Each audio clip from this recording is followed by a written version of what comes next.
La historia se sitúa en el Londres de 1305, donde una multitud sedienta de sangre se reunía para presenciar la ejecución de William Wallace, el caballero escocés que había desafiado a la corona inglesa. Lejos de ser una simple pena de muerte, este evento fue un teatro de crueldad cuidadosamente orquestado por el rey Eduardo y Piernas Largas, diseñado para destruir al hombre y el símbolo que representaba, y servir como una brutal advertencia a futuras generaciones. El método, ahorcamiento, arrastre y descuartizamiento, era el culmen de la crueldad judicial medieval, buscando la aniquilación total de su dignidad. El relato desmitifica las versiones románticas, revelando la horrible realidad de sus últimas horas. En el contexto de una Escocia medieval oprimida y las guerras de independencia, Wallace emergió de este caos no como noble, sino como terrateniente menor impulsado por la pérdida personal y la indignación nacional, logrando una victoria simbólica en Stirling Bridge. Su resistencia continua lo convirtió en un enemigo y una vergüenza para la nobleza escocesa sumisa,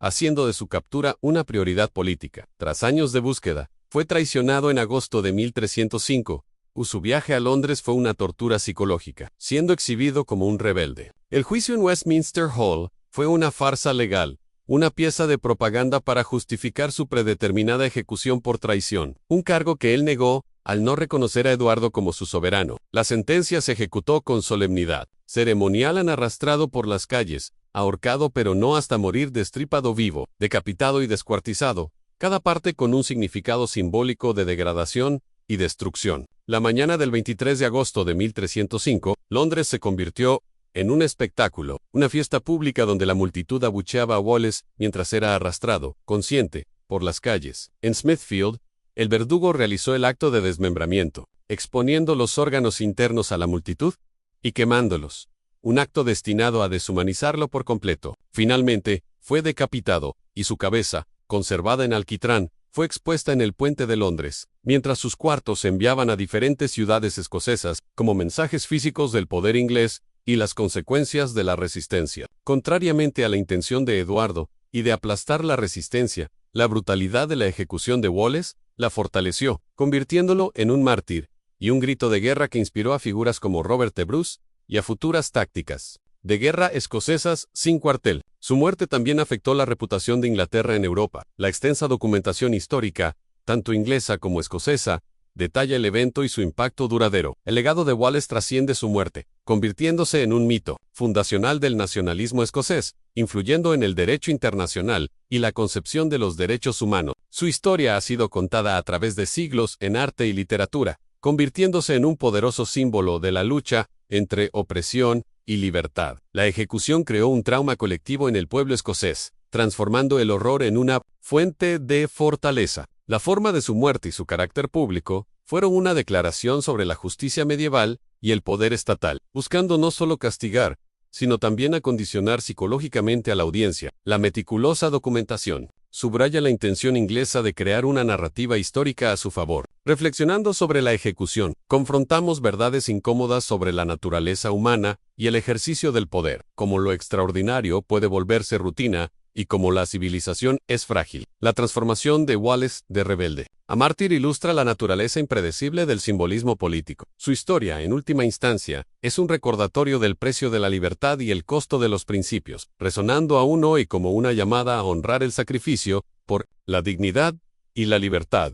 El método horrendo de ejecución para William Wallace, el ahorcamiento, arrastre y descuartizamiento, era un castigo reservado específicamente para los traidores. Más allá de simplemente acabar con una vida, esta brutalidad buscaba la destrucción sistemática de la dignidad humana del condenado. Su propósito principal era crear un espectáculo aterrador para Escocia, diseñado para infundir miedo y servir como una advertencia inolvidable. En esencia, la meta de esta cruel exhibición era despojar a la historia de cualquier romanticismo y revelar la cruda y desgarradora realidad de tal sufrimiento en la turbulenta Escocia medieval de finales del siglo XIII y principios del XIV. La nación se encontraba atrapada entre la anhelada independencia y la amenaza constante de la subyugación inglesa. Las guerras de independencia escocesas estallaron tras una crisis de sucesión, brindando a Eduardo I la oportunidad de someter a Escocia, a la que consideraba simplemente una provincia rebelde. Fue en medio de este caos que emergió William Wallace, no como un noble en busca de poder, sino como un terrateniente menor impulsado por la pérdida personal y una profunda indignación nacional. Su levantamiento en el puente de Stirling en 1297 no fue solo una victoria táctica, sino un triunfo simbólico que demostró la vulnerabilidad de la caballería pesada inglesa y el potencial de la independencia escocesa. Sin embargo, Eduardo I, conocido por su crueldad al someter la resistencia galesa y expulsar a los judíos de Inglaterra, no toleraba la desobediencia. Para él, el éxito de Wallace debía ser revertido y transformado en una narrativa de advertencia, disuadiendo cualquier futura resistencia a su autoridad.